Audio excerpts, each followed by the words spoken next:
Maria. At siya ay naglihila lang ng Espiritu Santo. Aba, Ginoong Maria, napupuno ka ng grasya, ang Panginoong Diyos ay sumasa iyo. Bukod kang pinagpala sa babaing lahat at pinagpala naman ang iyong anak na si Jesus. Santa Maria, Ina ng Diyos, ipanalangin mo kaming mga makasalanan, ngayon at kung kami mamamatay. Amen. Narito ang alipin ng Panginoon. Maganap nawa sa akin ayon sa wika mo. Aba, Ginoong Maria, napupuno ka ng grasya, ang Panginoong Diyos ay sumasa iyo. Bukod kang pinagpala sa babaing lahat at pinagpala naman ang iyong anak na si Jesus. Santa Maria, Ina ng Diyos, ipanalangin mo kaming mga makasalanan, ngayon at kung kami mamamatay. Amen. At ang Verbo ay nagkatawang tao. At nakipamuhay sa amin. Aba, Ginoong Maria, napupuno ka ng grasya, ang Panginoong Diyos ay sumasa iyo. Bukod kang pinagpala sa babaing lahat, at pinagpala naman ang iyong anak na si Jesus. Santa Maria, Ina ng Diyos, ipanalangin mo kaming mga makasalanan, ngayon at kung kami mamamatay. Amen. Ipanalangin mo kami, O Santang Ina ng Diyos, nang kami maging dapat makinabang sa mga pangako ni Kristo. Manalangin tayo. Panginoon naming Diyos, kasihan mo nawa ang aming mga kaluluwa ng iyong mahal na grasya, at yayamang dahilan sa pamamagitan ng anghel ay nakilala namin ang pagkakatawang tao ni Jesucristong anak mo. Pakundangan sa mahal na sakit at pagkamatay niya sa krus. Papakinabangin mo kami na kanyang pagkabuhay na magmuli sa kalulatian sa langit, alang-alang kay Jesucristong Panginoon namin. Amen. Luwalhati sa Ama, sa Anak at sa Espiritu Santo. Kapara nung unang-una, ngayon at magpakailanman at magpasawalang hanggan. Amen. Luwalhati sa Ama, sa Anak at sa Espiritu Santo. Kapara nung unang-una, ngayon at magpakailanman at magpasawalang hanggan. Amen. Luwalhati sa Ama, sa Anak at sa Espiritu Santo. Kapara nung unang-una, ngayon at magpakailanman at magpasawalang hanggan. Amen. Sa ngalan ng Ama at ng Anak at ng Espiritu Santo. Amen. Amen. Magandang hapon mga kapatid. Tayo po ay sa ika-29 na linggo sa karaniwang panahon. Ang mamumuno po sa ating misa ngayon ay si Reverend Father Benny Tuazon. Ang daing ko, poong mahal, lagi mong pinakikinggan, hiling ko'y pinagbibigyan, kami lagi mong titigan, nang magkamit ng kaligtasan.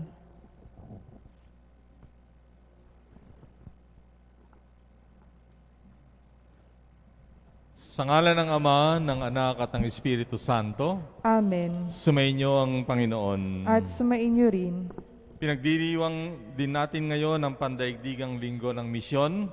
Ang okasyong ito ay nagpapaalala sa atin sa biyaya ng Espiritu Santo na dulot ng Ama para tulungan tayo sa paggawa ng kabutihan sa ating kapwa. Gayun din naman, ang araw na ito ay naghahatid ng kagalakan sapagkat batid natin si Jesus ang gumagabay sa atin upang maihandog natin sa Diyos ang nararapat, wasto at kasabay ang ating pagiging tapat sa iniatas na gampanin at misyon. Tayo tumahimik sandali at pagsisihan ang ating mga kasalanan bilang paghahanda sa ating pagdiriwang.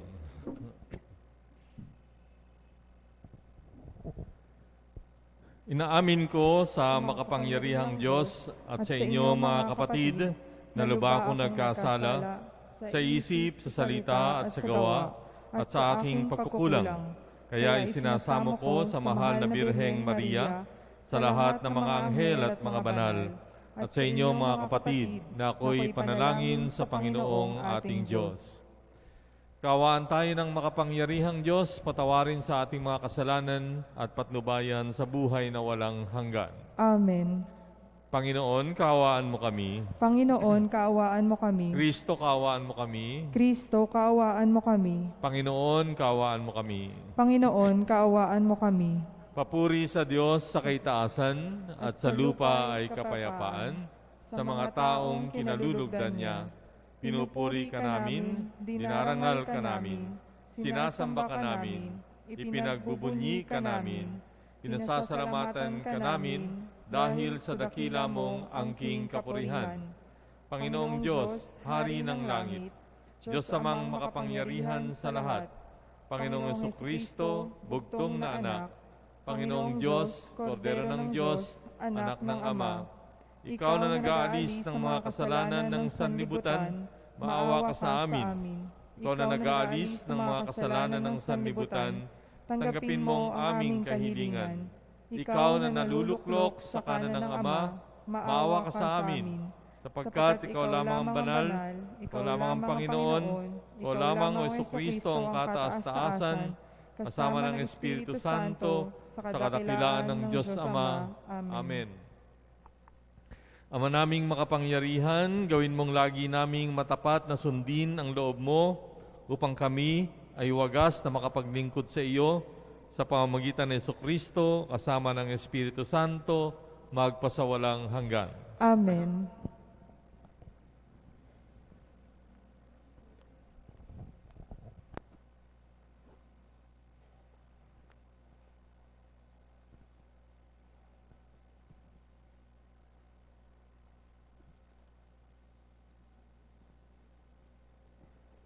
Pagbasa mula sa aklat ni Propeta Isaías. Hinirang ng Panginoon si Ciro para maging hari upang lupigin ang mga bansa at alisan ng kapangyarihan ang mga hari. Ibubukas ng Panginoon ang mga pintong bayan para sa kanya. Sinabi ng Panginoon kay Ciro, tinawag nga kita upang tulungan si Israel na lingkod. Ang bayan kong hinirang, binigyan kita ng malaking karangalan, bagamat di mo ako kilala. Ako ang Panginoon. Ako lamang ang Diyos at wala nang iba. Palalakasin kita, bagamat ako'y di mo kilala. Ginawa ko ito upang ako ay makilala ng buong daigdig, na makilala nila na ako ang Panginoon. Ako lamang ang Diyos at wala nang iba. Ang salita ng Diyos. Salamat sa Diyos. Dakilang kapangyarihan ng Panginooy idangal. Dakilang kapangyarihan ng Panginooy idangal. Purihin ang Panginoon, awitan ng bagong awit. Panginooy papurihan nitong lahat sa daigdig. Kahit saay ipahayag ng Panginooy dakila, sa madla at ipahayag ang dakila niyang gawa. Dakilang kapangyarihan ng Panginooy idangal. Ang poon ay tunay na dakila, marapat na papurihan. Higit na sino mang Diyos, siya'y dapat katakutan. Ang Diyos ng sanlibutay, pawang mga Diyos-Diyosan. Ang poon lang ang may likha ng buong sangkalangitan. Dakilang kapangyarihan ng Panginooy idangal. Ang Panginooy purihin ang lahat sa daigdigan. Purihin ang lakas niya at ang kanyang kabanalan. Ang pagpuri ay iukol sa pangalan niyang banal. Dumulog sa kanyang templo't maghandog ng mga alay. Dakilang kapangyarihan ng Panginooy idangal. Kung ang poon ay dumating sa likas niyang kabanalan, humarap ng nanginginig ang lahat sa daigdigan. Ang poon ay siyang hari sa daigdig ay sabihin, sa paghatol sa nilikha, lahat pantay sa paningin. Dakilang kapangyarihan ng Panginooy idangal. Pagbasa mula sa unang sulat ni Apostol San Pablo sa mga taga-Tesalonika. Mula kina Pablo, Silas at Timoteo, sa simbahan sa Tesalonika, mga hinirang ng Diyos, Ama at ng Panginoong Hesukristo, sumainyo nawa, pagpala at kapayapaan. Lagi kaming nagpapasalamat sa Diyos dahil sa inyo, at tuwina'y isinasama namin kayo sa aming dalangin. Ginugunita namin sa harapan ng ating Diyos at Ama ang iyong mga gawang bunga ng pananampalataya. Ang inyong mga pagpapagal sa udyok ng pag-ibig at ang matibay ninyong pag-asa sa Panginoong Hesukristo. Nalalaman namin, mga kapatid, na kayo'y hinirang ng Diyos na nagmamahal sa inyo. Ang mabuting balita na lubos naming paniniwalaan ay ipinahayag namin sa inyo, hindi sa salita lamang. Ito'y may kapangyarihan at patotoo ng Espiritu Santo. Ang salita ng Diyos. Salamat sa Diyos. Aleluya, aleluya, sa daigdig ay laganap, liwanag na sumisikat, salitang buhay ng lahat. Aleluya, aleluya. Sumainyo ang Panginoon. At sumainyo rin. Ang mabuting balita ayon kay San Mateo. Papuri sa iyo, Panginoon. Noong panahong yon, umalis ang mga Pariseo at pinag-usapan kung paano nila masisilo si Jesus sa kanyang pananalita. Kaya pinapunta nila sa kanya ang ilan sa kanilang mga alagad kasama ang ilang tauhan ni Herodes. Sinabi nila, "Guro, nalalaman namin kayo ay tapat at itinuturo ninyo ng buong katotohanan ang ibig ng Diyos na gawin ng mga tao. Wala kayong pinangingimian sapagkat pareho ang pagtingin ninyo sa tao. Ano po ang palagay ninyo? Naaayon ba sa kautusan na bumuwis sa Cesar o hindi?" Ngunit batid ni Jesus ang kanilang masamang layon, kaya't sinabi niya, "Kayong mapagpaimbabaw, bakit ibig ninyo akong siluin? Akin na ang salaping pambuwis." At siya ibinigyan nila ng 1 denaryo. "Kaninong larawan at pangalan ang nakaukit dito?" tanong ni Jesus. "Sa Cesar po," tugon nila. At sinabi niya sa kanila, "Kung gayon, ibigay ninyo sa Cesar ang sa Cesar at sa Diyos ang sa Diyos." Mga kapatid, ang mabuting balita ng Panginoon. Pinupuri ka namin, Panginoong Hesukristo. Ibigay ninyo sa Cesar ang sa Cesar at sa Diyos ang sa Diyos. Palagi nating naririnig ito, no? Pero yung Cesar po ay hindi pangalan ng tao, no?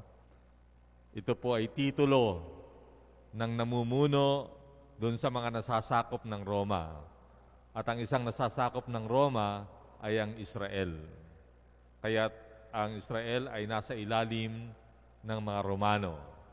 At bilang siyang sumakop, karapatan nila na sumingil ng buwis.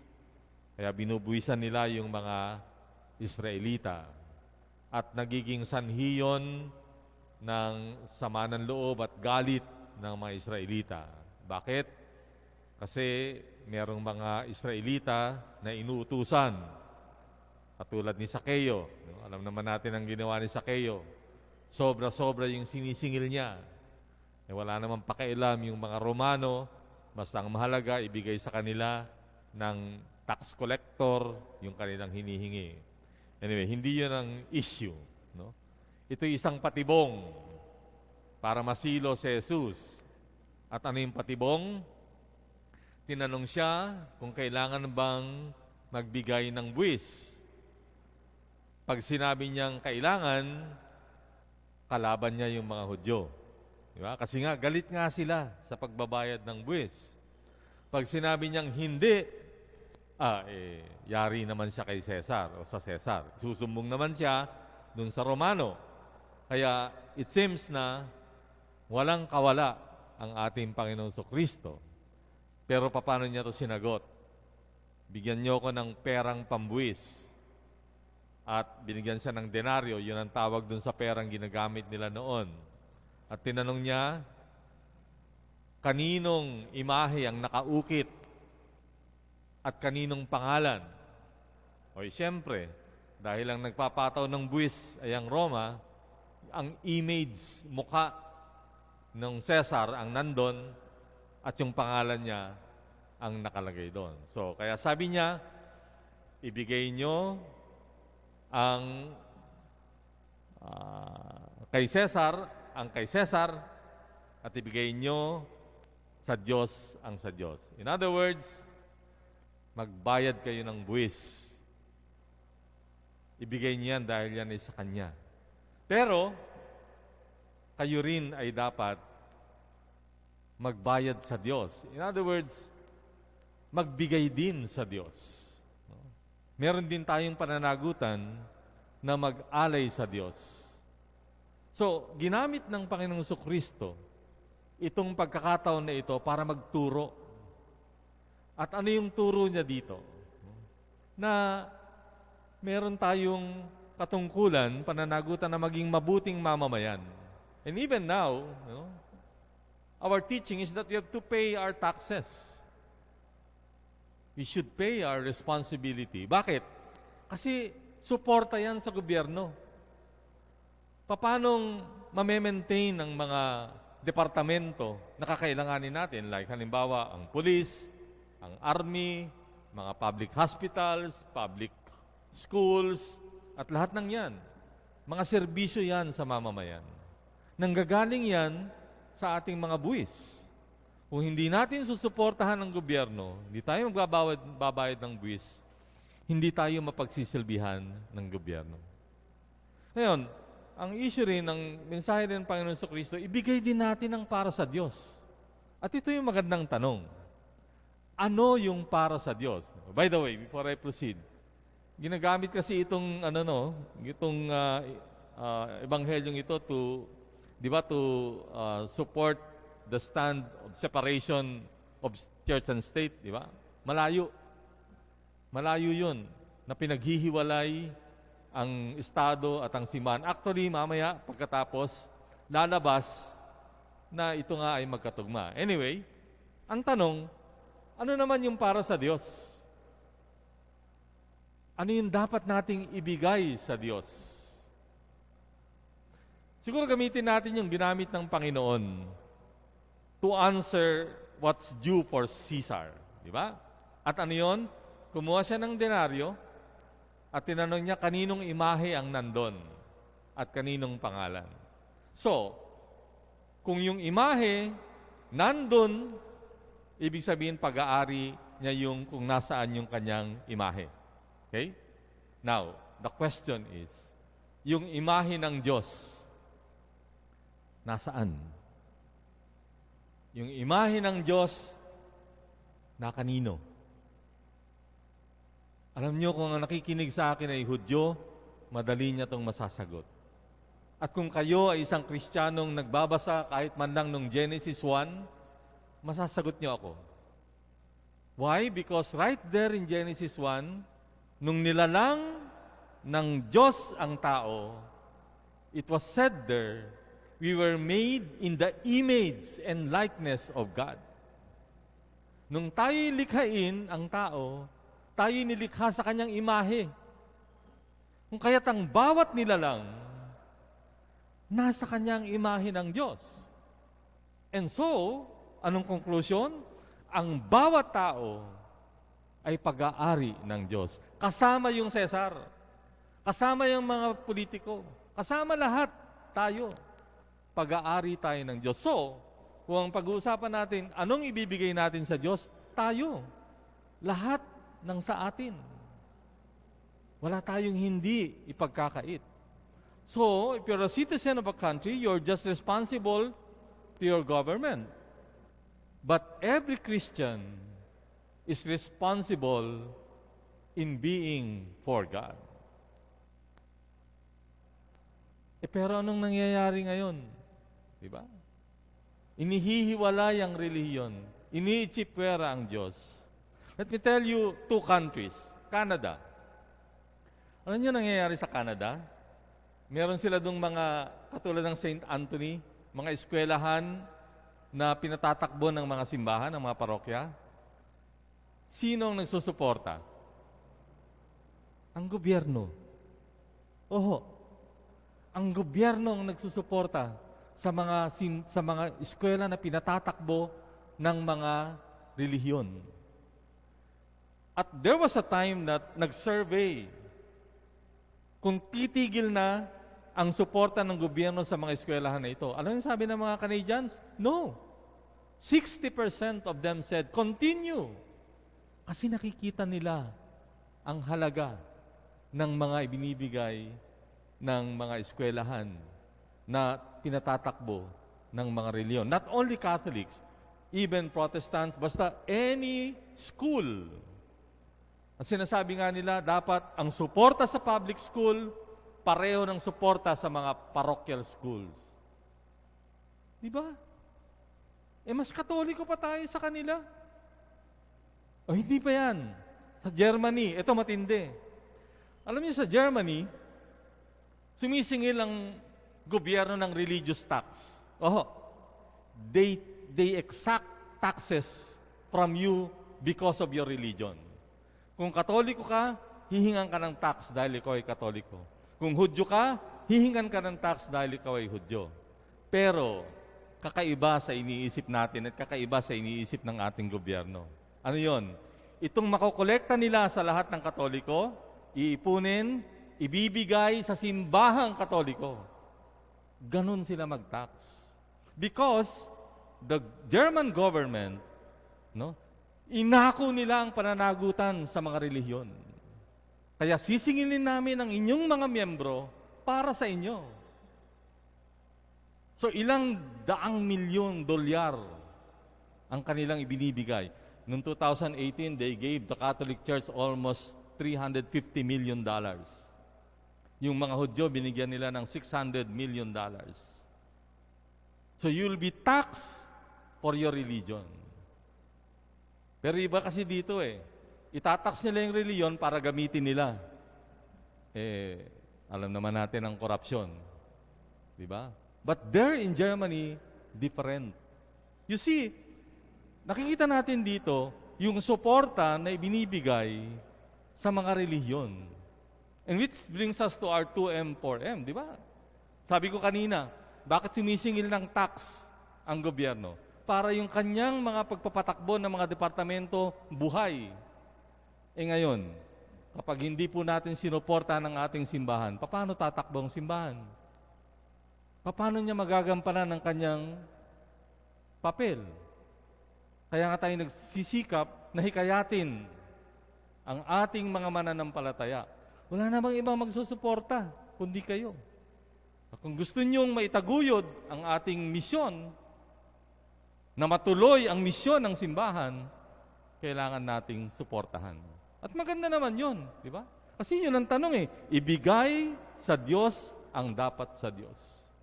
In other words, let us support our faith para yung kaligtasan ng lahat ay maitaguyod.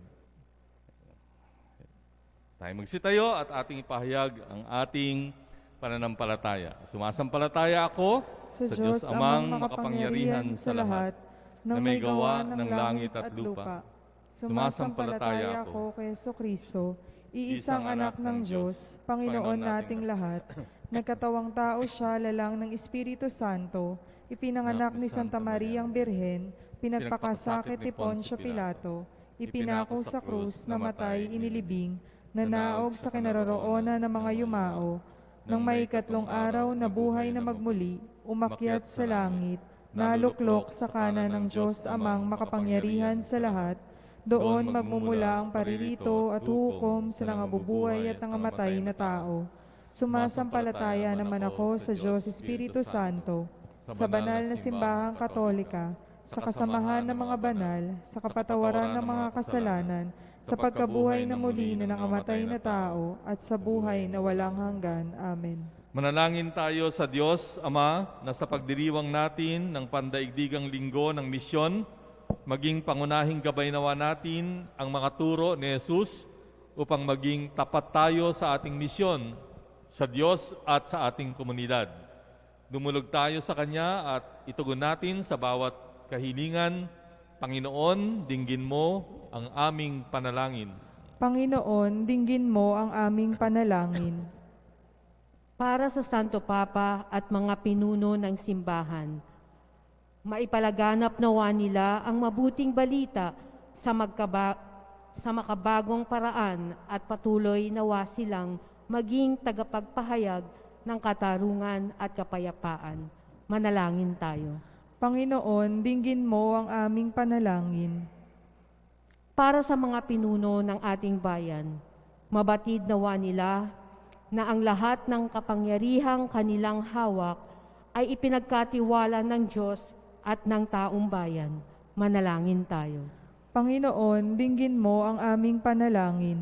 Para sa lahat ng mga misyonero sa buong mundo, patuloy nawang mag-alab ang kanilang pag-ibig sa Diyos at malasakit sa kapwa sa kabila ng pag-uusig at kahirapan. Manalangin tayo. Panginoon, dinggin mo ang aming panalangin. Para sa Pontifical Mission Societies, ingatan nawa ng Diyos ang lahat ng mga misyonerong ipinahahayon niya at papagtibayin nawa nila ng ating mga panalangin at tulong material. Manalangin tayo. Panginoon, dinggin mo ang aming panalangin.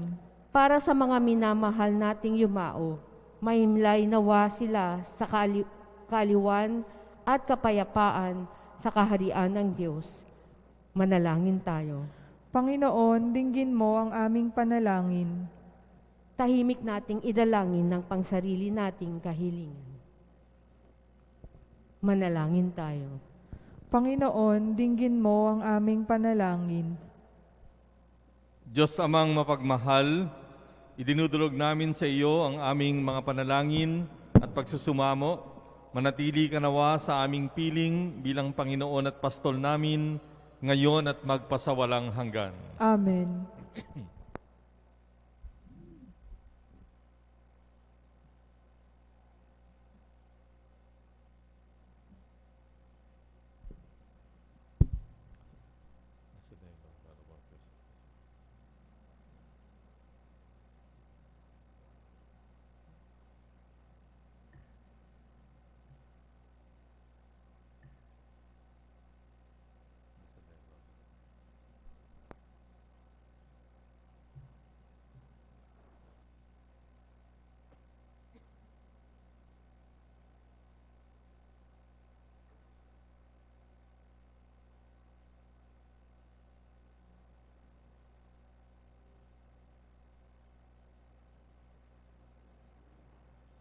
Manalangin kayo, mga kapatid, upang itong ating paghahain ay kalugdan ng Diyos Amang makapangyarihan.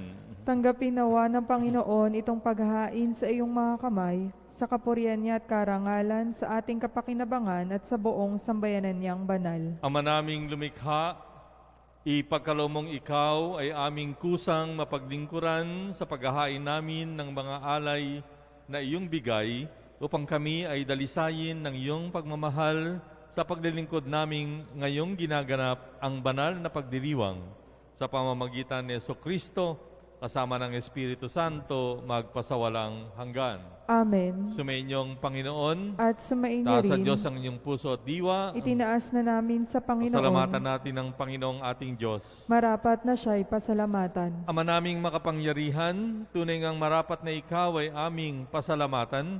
Kahit na ikaw ay pinagtaksilan ng sangkatauhan, ikaw ay patuloy pa rin sa iyong pagmamahal. Ikaw na ang nagpuno sa aming pagkukulang, ikaw pa rin ang nagsugo ng tutubos sa tanan. Ang sugo mong anak ay naging di na iba sa amin, bagamat di niya tinularan ang aming pagkamasuwayin. Niloob mo ito upang iyong mamalas sa aming pagkatao, ang giling mong anak, at kami ay tunghayan mong may pag-ibig na tulad ng pagtatangi mo sa Kanya ng higit sa lahat. Ang katapatan niya sa iyong walang maliw ay nagpanumbalik na muli sa amin ng iyong kasiyahan at ng iyong pagtingin na aming iwinaksi nung ikaw ay aming suwayin. Kaya kaisa ng mga anghel na nagsisiawit ng papuri sa iyo ng walang humpay sa kalangitan, kami nagbubunyi sa iyong kadakilaan. Santo, Santo, Santo, Panginoong Diyos, napupuno ang langit at lupa ng kadakilaan mo, o sana sa kaitaasan, pinagpalang na paririto sa ngalan ng Panginoon, o sana sa kaitaasan. Ama naming banal, ikaw ang bukal ng tanang kabanalan, kaya't sa pamamagitan ng iyong Espiritu, gawin mong banal ang mga kaloob na ito, pang para sa amin ay maging katawan at dugo ng aming Panginoong Hesukristo. Bago niya pinagtiis ang kusang loob na maging handog, hinawakan niya ang tinapay, pinasalamatan kanya, pinaghati-hati niya iyon, niabot sa kanyang mga alagad at sinabi, "Tanggapin ninyong lahat ito at kanin, ito ang aking katawan na ihahandog para sa inyo."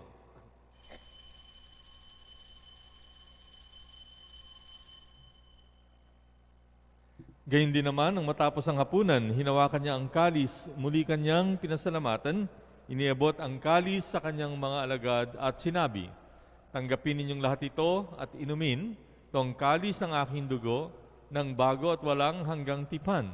Ang aking dugo na ibubuhos para sa inyo at para sa lahat, sa ikapagpapatawad ng mga kasalanan. Gawin ninyo ito sa pag-alaala sa akin."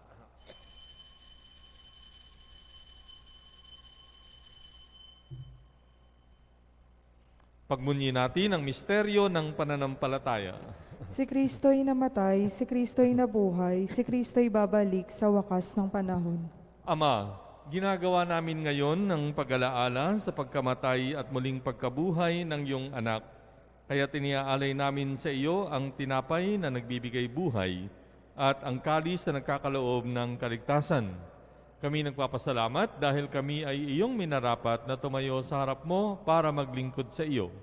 Isinasamo namin kaming magsasalo-salo sa katawan at dugo ni Kristo ay mabuklod sa pagkakaisa sa pamamagitan ng Espiritu Santo.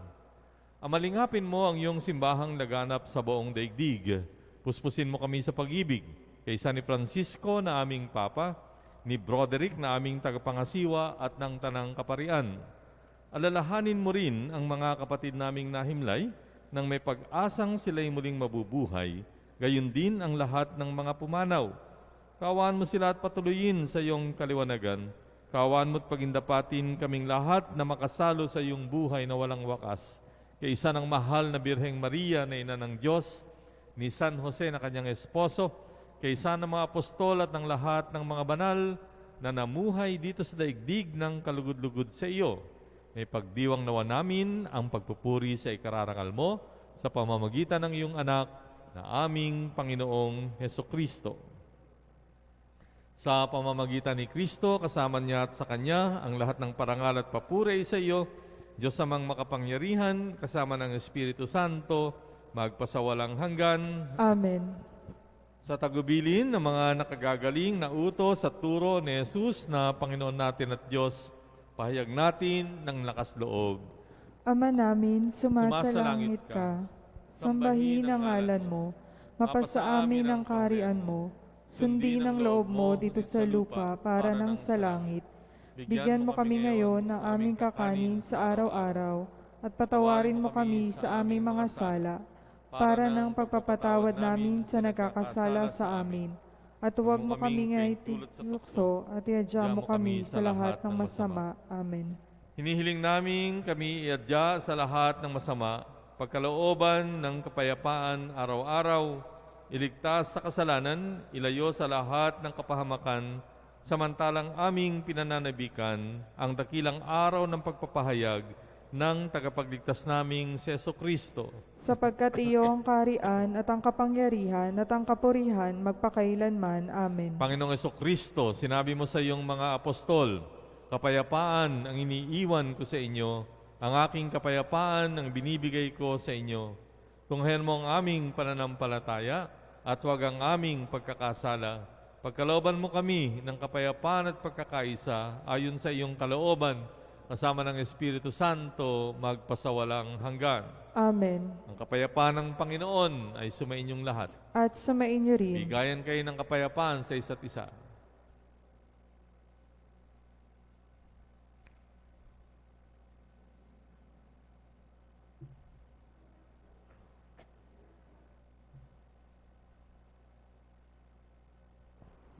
Kordero ng Diyos na nag-aalis ng mga kasalanan ng sanlibutan, maawa ka sa amin. Kordero ng Diyos na nag-aalis ng mga kasalanan ng sanlibutan, maawa ka sa amin.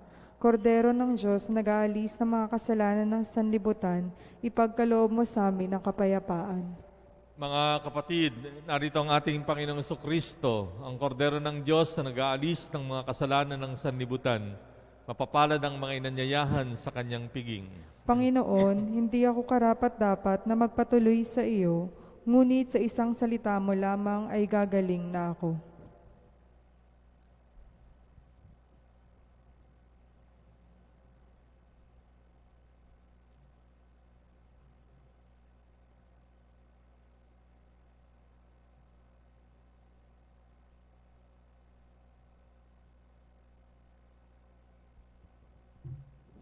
Antipona sa komunyon.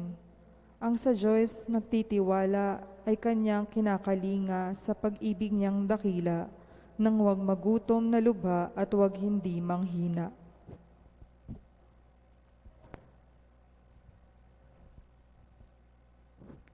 Komunyon espiritual. Aking Jesus, nananalig akong ikaw ay nananahan sa pinakabanal na sakramento. Mahal kita ng higit sa lahat ng bagay at nais kong tanggapin ka sa aking kaluluwa. Subalit sa sandaling ito, ikaw ay hindi ko matatanggap sa banal na komunyon. Naway tanggapin kita ng espiritual sa aking pagnanais na ito at pumasok sa aking puso. Niyayakap kita na parang naririto sa akin at pinagkakaisa ko ang sarili sa iyo. Huwag hayaang mawalay ako sa iyo. Amen.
Manalangin tayo.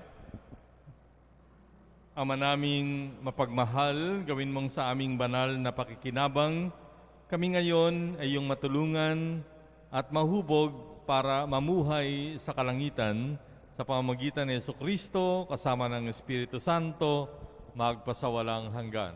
Amen. Magsiluhod po ang lahat para dasalin ang Oratio Imperata laban sa COVID-19 virus.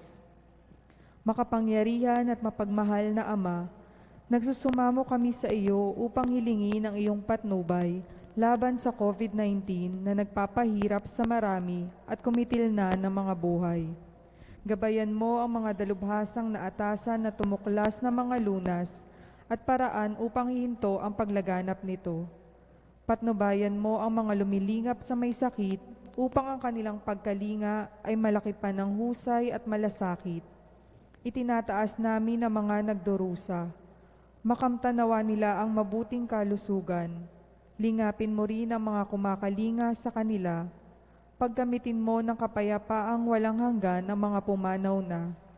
Pagkalooban mo kami ng biyaya na magtulong-tulong tungo sa ikabubuti ng lahat.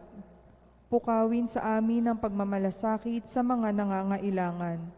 Nagsusumamo kami na iyong ihinto na ang paglaganap ng virus at ipagadya kami sa lahat ng mga takot. Hinihilin namin ito sa pamamagitan ni Jesucristo na nabubuhay at naghaharing kasama mo at ng Espiritu Santo, iisang Diyos magpasawalang hanggan. Amen. Dumudulog kami sa iyong patnubay, mahal na Ina ng Diyos. Pakinggan mo ang aming mga kahilingan sa aming pangangailangan at ipag-adya mo kami sa lahat ng kasamaan, malwalhati at pinagpalang Birhen. Amen. Maria, mapag-ampon ng mga Kristiyano, ipanalangin mo kami. Mahal na Birheng, mapagpagaling sa may sakit, ipanalangin mo kami. San Rafael Arkanghel, ipanalangin mo kami. San Roque, ipanalangin mo kami. San Lorenzo Ruiz, ipanalangin mo kami. San Pedro Calungsod, ipanalangin mo kami. San Antonio ng Padua, ipanalangin mo kami. Amen. Magsiupo po ang lahat para sa mga paalala. Inaanyayahan po ang lahat na dumalo sa ginaganap na Holy Hour tuwing Biyernes sa ganap na 5:00 ng hapon na susundan ng banal na misa sa 6:00 ng gabi. Dahil sarado naman po ang mga sementeryo sa darating na November 1, All Saints Day, Linggo, inaanyayahan po ang lahat na magsimba at ialay ang misa para sa kaluluwa ng mga mahal sa buhay na pumanaw na. Mayroon pong karagdagang misa sa araw na iyon sa ganap na 12:15 ng tanghali. Sa araw naman po ng Lunes, November 2, All Souls Day, meron pong novena para sa mga kaluluwa sa ganap na 5:30 ng hapon na susundan ng misa sa 6:00 ng gabi. Meron na po tayong nakahandang mga sobre na susulatan ng pangalan ng mga mahal natin sa buhay na pumanaw na. Ang mga ito po ay isasama sa intensyon ng mga misa sa buong buwan ng Nobyembre. Pakihulog lamang ang mga ito sa tumba na nakatayo sa labas ng simbahan. Bukas na po ang pagtanggap ng ating mga pledges at alay para sa ating 2M, 4M project. Samantalahin natin ang magandang pagkakataon na ito upang makapagpasalamat sa Diyos at maging bahagi ng gawaing pagliligtas ng simbahan. Lumapit lamang po sa mga lingkod natin sa friendship table para sa mga detalye. Maraming salamat po. Magsitayo na po ang lahat. Sumainyo ang Panginoon. At sumainyo rin. Palain kayo ng makapangyarihang Diyos Ama, Anak at Espiritu Santo. Amen. Ako sa ating pagdiriwang, mayo kayo sa kapayapaan ni Kristo. Salamat sa Diyos.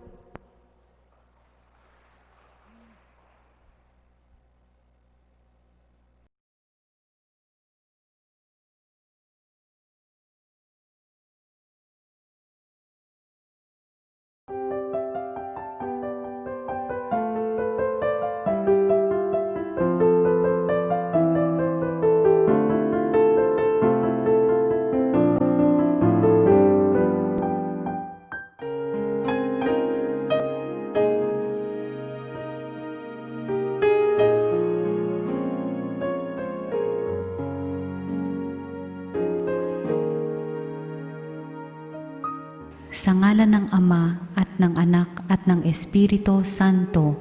Amen. O San Antonio, pinili ka ng Diyos na ipabatid sa daigdig ang iyong kabanalan upang maakit ang marami sa paggawa ng mga kabutihan.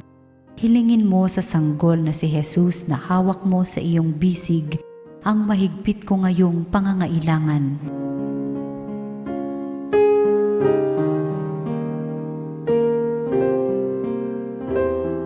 Samahan mo ako sa aking panalangin sapagkat ang dasal ng isang banal na kagaya mo ay dinirinig ng Diyos.